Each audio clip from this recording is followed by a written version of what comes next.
All right, I'm going to go ahead and get started.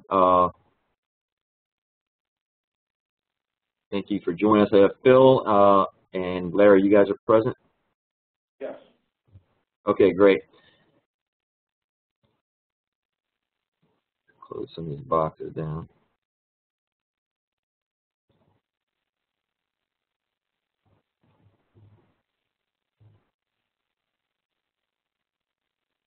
And you still see my video feed, great, right?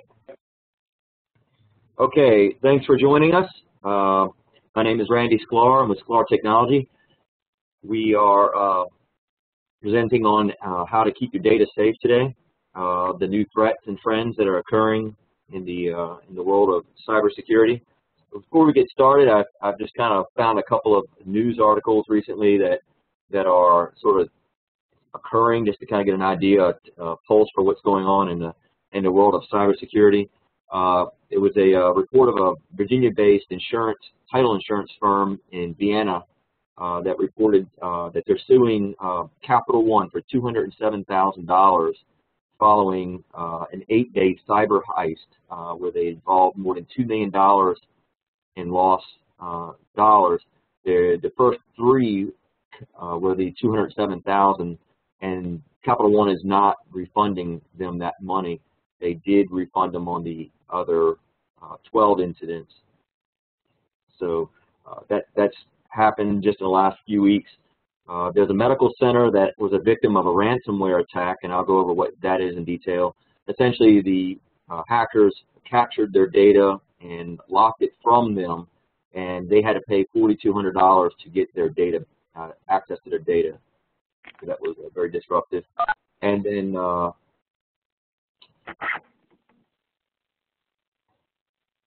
me shut everybody's sounds off.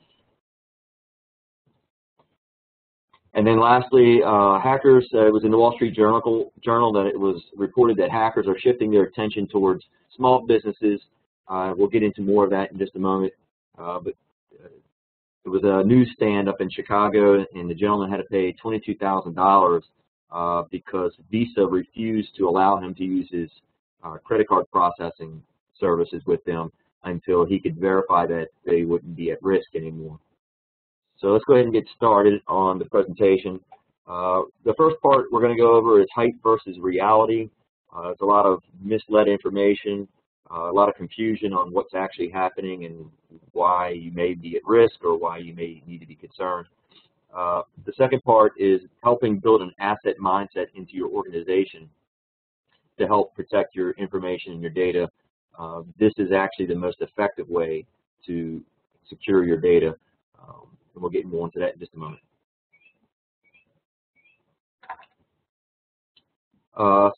Why is your data not safe? So we're going to look at the trends, the threats, and the methods. The trends, if you kind of think back to 2003 and 2004, you started having a lot of credit card theft, a lot of identity theft. This was sort of where it all began. You know, credit cards may be selling for $10 or $15 for each online.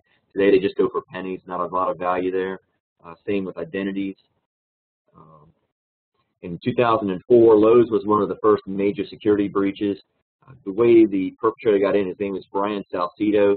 He pulled up in the parking lot with his Trans Am and a giant, satellite dish on the top of his roof, and they broke into the point-of-sale system. They were able to install a program to collect credit card numbers as they were being swiped, and they were collecting credit card numbers. Unfortunately for Brian, it crashed the system, and the IT department was obviously involved in fixing that and discovered what they had done. So they just monitored the parking lot. They had the police monitor the parking lot. Brian came back, installed his software program. This time it worked. Unfortunately, the police moved in pretty rapidly, arrested him. Today, I think he works as for the police as a consultant. Then we move into 2005, and you see that this is starting to grow. We got 57 million identities exposed. Lots of companies were reporting every month that organizations that their data had been exposed. Lots of banks, universities, that would be for the identities. I've highlighted a few. You have the University of Virginia, I don't know if you went there or Harvard maybe. George Mason, another Virginia-based college. You start seeing this guy's face everywhere. This is the guy from LifeLock. He's got his truck and he's posting his identity and his social security numbers, and so he's selling identity theft monitoring services, which I strongly recommend. Now we're over 300 million people. So that's half of America's identities have now been exposed in 2006 and 7. And then moving into 2009, this gentleman in the picture here is Mr. Anglestary. He's the gentleman that owns the Chicago-based newsstand called City Newsstand. And he has 2 locations. His revenues are about $1 million a year. He's selling, periodicals, magazines, newspapers for, probably $5 to $10 a piece. I would imagine the majority of his transactions are credit card based. So after the 3rd warning from Visa and MasterCard, they had to have a security company come in that they hired at his expense to clear up his systems of any issues so that they could allow him to be compliant again and start using their credit card. So until then, he was not paid for credit card transactions. They held them, and he was no longer allowed to perform transactions. So he was basically shut down. $22,000 later, that was the bill from the security company. He was allowed to process again. Turns out there was a Russian-based cyber criminal company that had installed software on his computer that was collecting these transactions. A very simple little program. So then you start seeing also companies having their bank accounts plundered. Oftentimes they get in through an accounting system. They'll create fake employees, do deposits into these fake payroll accounts, and make withdrawals out of them, and there'll be offshore accounts. This will happen overnight. You come in the next morning and you find, in the case of Green Ford in Abilene, Kansas, they found $62,000 missing, and there was 9 more transactions in the queue to be made, which they were able to stop. They were not refunded any of that money. So the FDIC will refund personally, but not small businesses or business accounts if these issues occur. There has been some headway in that area, but by and large, it's still that way. So $40 million were taken from small business accounts in 2009, as reported by the Wall Street Journal, and then in 2011, it was over $1 billion. So you can see there's a trend going there, and the identity theft and credit card theft starts to dissipate and go away. There's still a lot of transactions and things happening there, but it's certainly not the trend. And the reason for small businesses being targeted, SMB stands for small and mid-sized business, it's because the lack of understanding for security and processes and things in place that would early detect or stop cyber criminals from getting access to their data and getting into their systems very easily. And now we're in 2013. The latest trends for 2013 were announced in January. There's a lot of cyber war activity. It's interesting. It's every day I'm reading the Wall Street Journal that there's something about China saying that we're hacking into their system, or we're reporting that they're hacking into our systems. What was really interesting about that was that the Chinese basically said, basically we owe them so much money to cripple our system or to hurt us would be hurting themselves. So it's sort of a good thing, I guess, in a way, but that was mentioned. But they're claiming that they don't want to have a cyber war, they want to end it. So it'll be interesting to see how that progresses.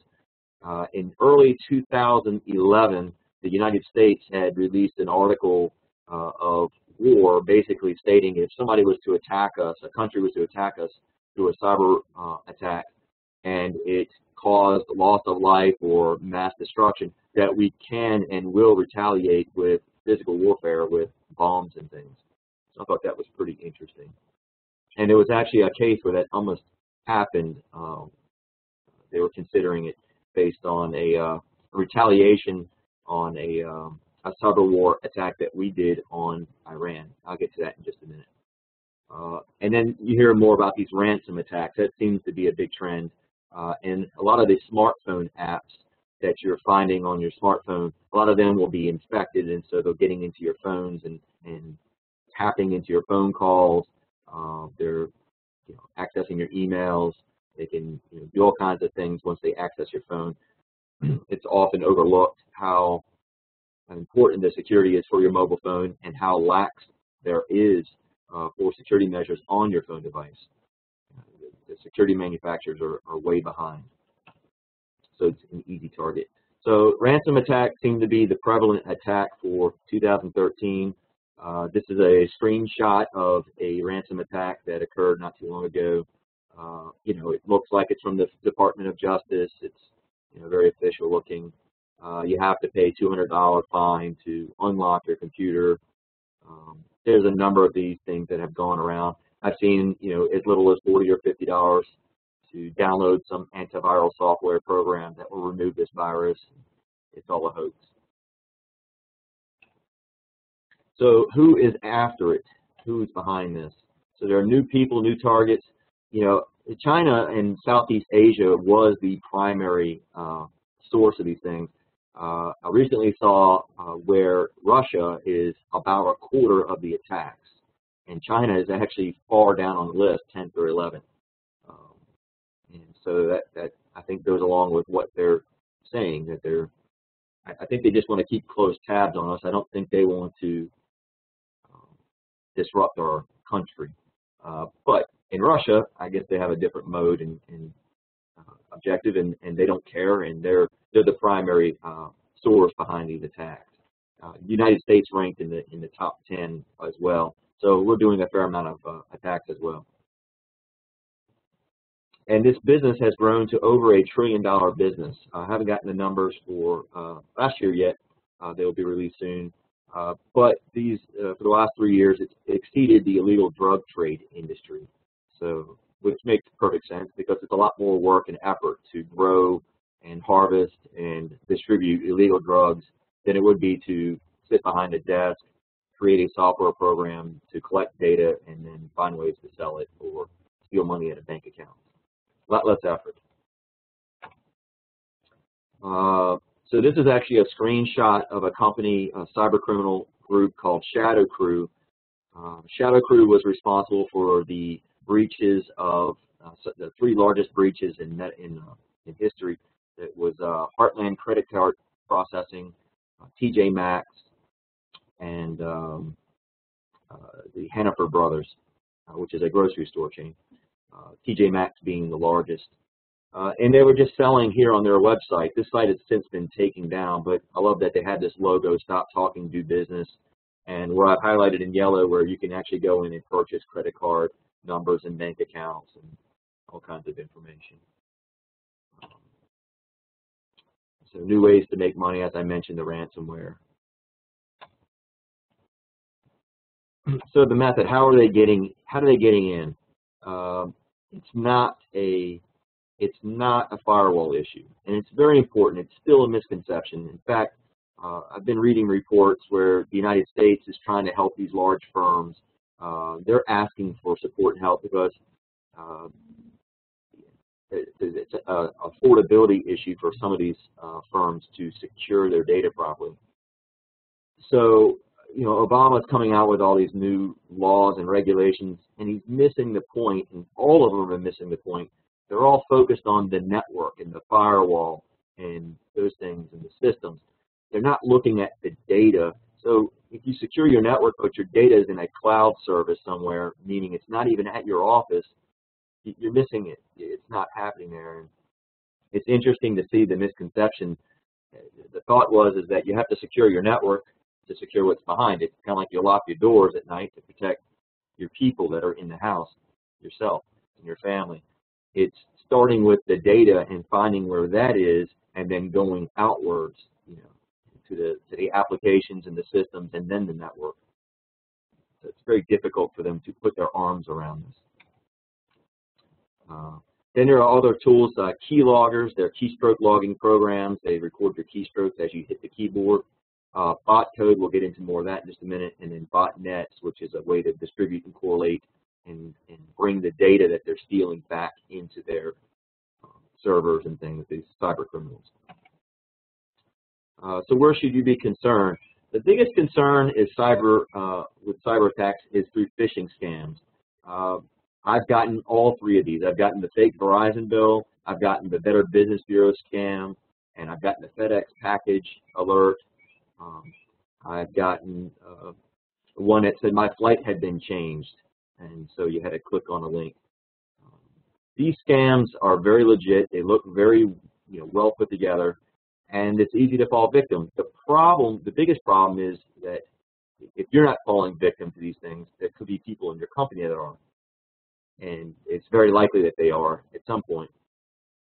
And so when they fall victim to one of these scams, nothing happens to their computer. So in a lot of cases, there's no alert. They don't come forth and say, I think I've done something wrong, because typically they don't have any idea that they did.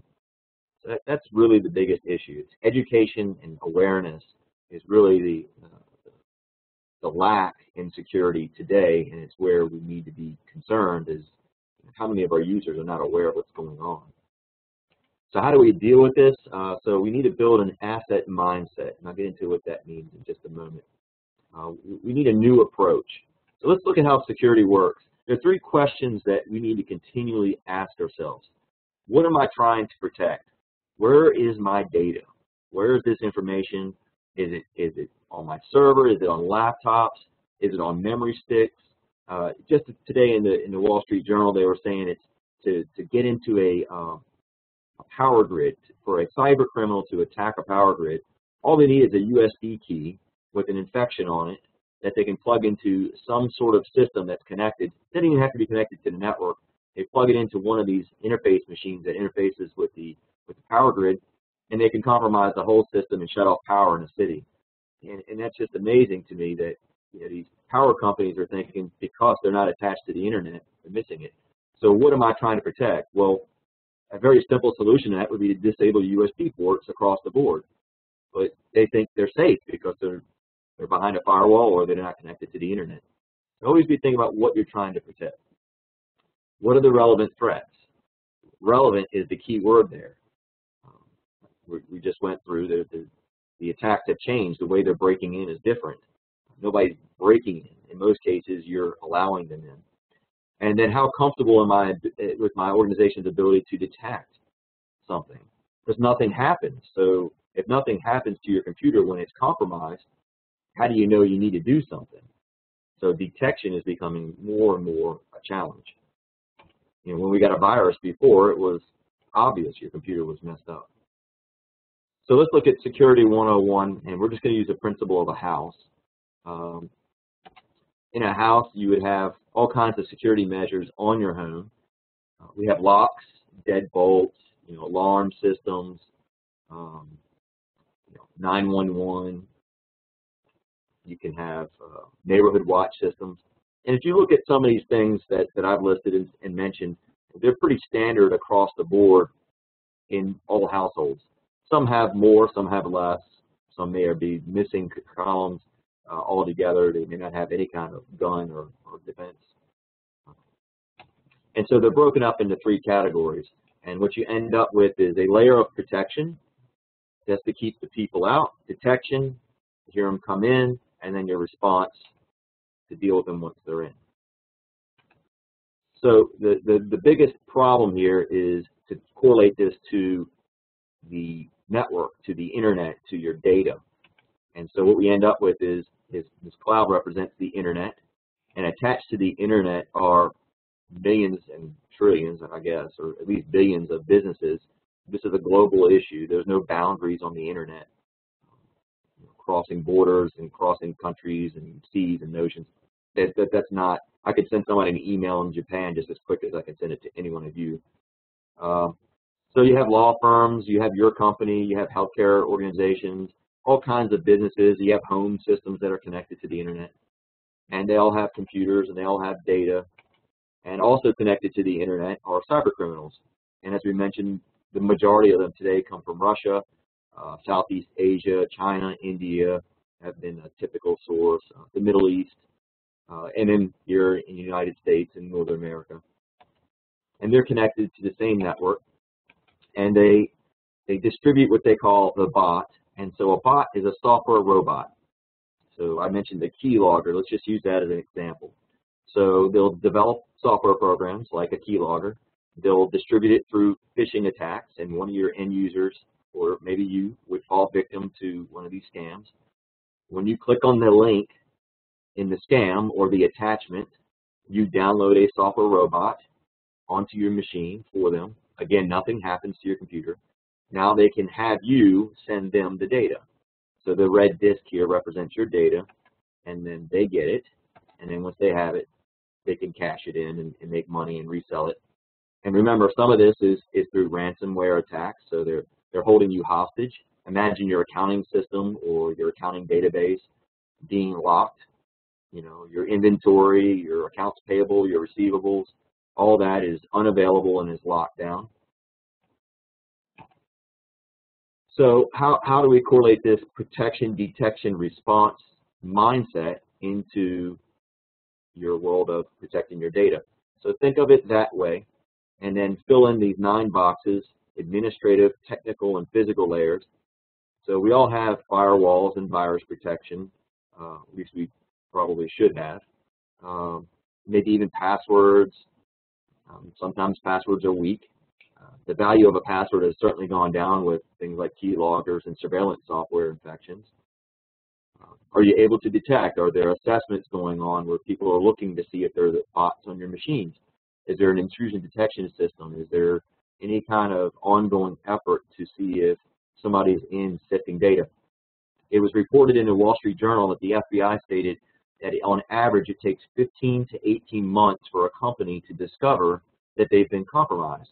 So often the companies, these cyber criminals, are in networks, in businesses for months, years before it's discovered. In fact, Shadow Crew, I mentioned earlier, they were in Heartland credit card processing for over 3 years, sifting and stealing data before they were, before it was discovered.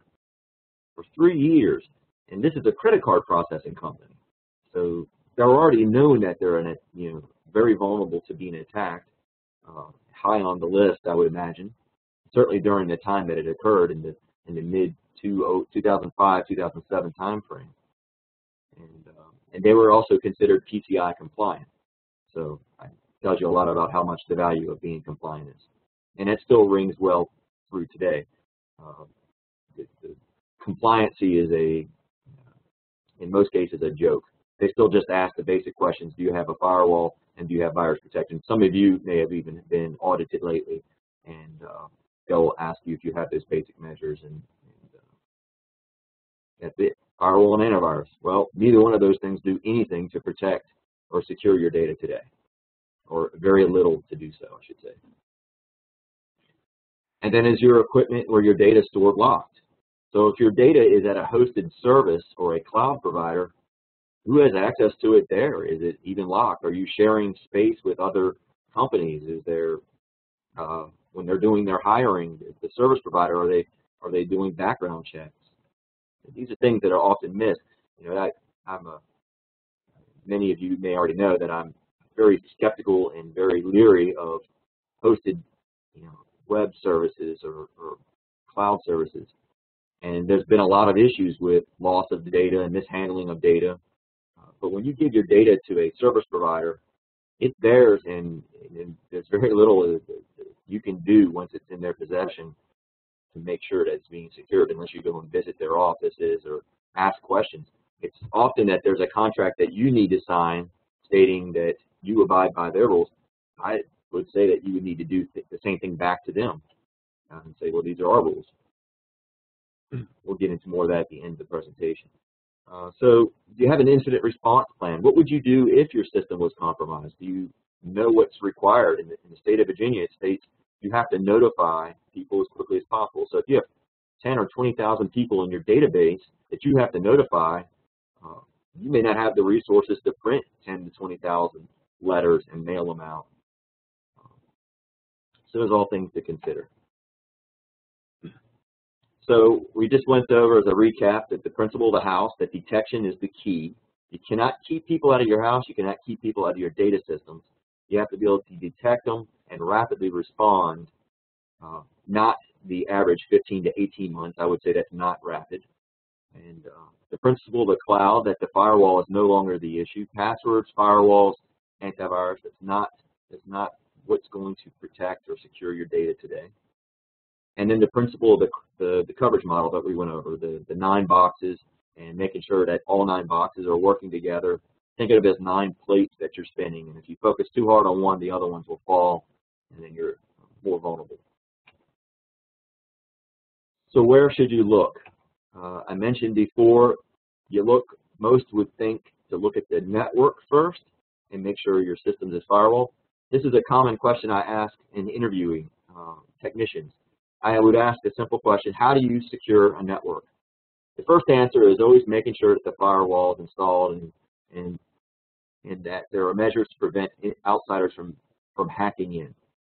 We already know they're not hacking in, they're not breaking into your network. It's an automated process with software robots that you or your employees are installing for them. And they'll say any number of things, but it always goes to the network. So business leaders historically are delegating security down to IT. IT is focused on the network, and this is why it's an issue. And more, as I read the Wall Street Journal, I'm seeing business leaders are inviting the IT people into the boardroom and making it more of a business level discussion and not a delegated down IT discussion. The struggle with that is most CIOs or chief information officers or IT people cannot speak in a language that business leaders can understand. So there's a struggle there. So you start seeing more middle management as far as the CIO level is being geared more towards non-technical people who can interpret. So it's sort of an interesting trend. So this book, Think Like a Spy, his name is John Celio, he's the author. He talked about identity theft and ways you can protect yourself, but I like the methods that he uses there and translate them to protecting corporate data and our business data. And it's a level of paranoia, but it leads you to the answer. Can I detect before they get in? Well, that's paranoia, but could we? Is it possible?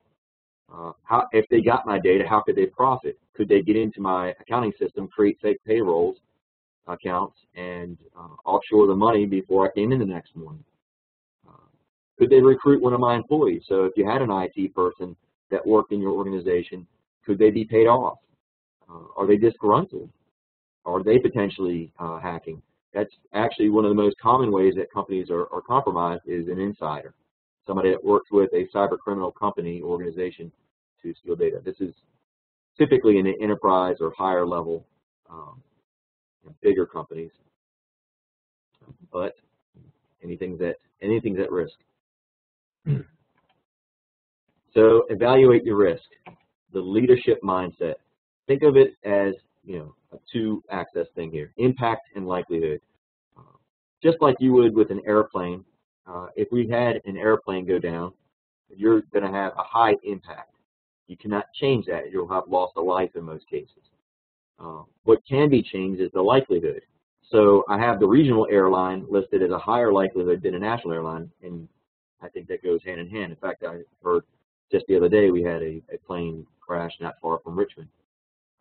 But it's very infrequent that we hear of a national airline going down. And the reasons for this are the more disciplined efforts to reduce this risk. So the same thing goes into securing data. What measures or proactive measures are being put in place to reduce risk?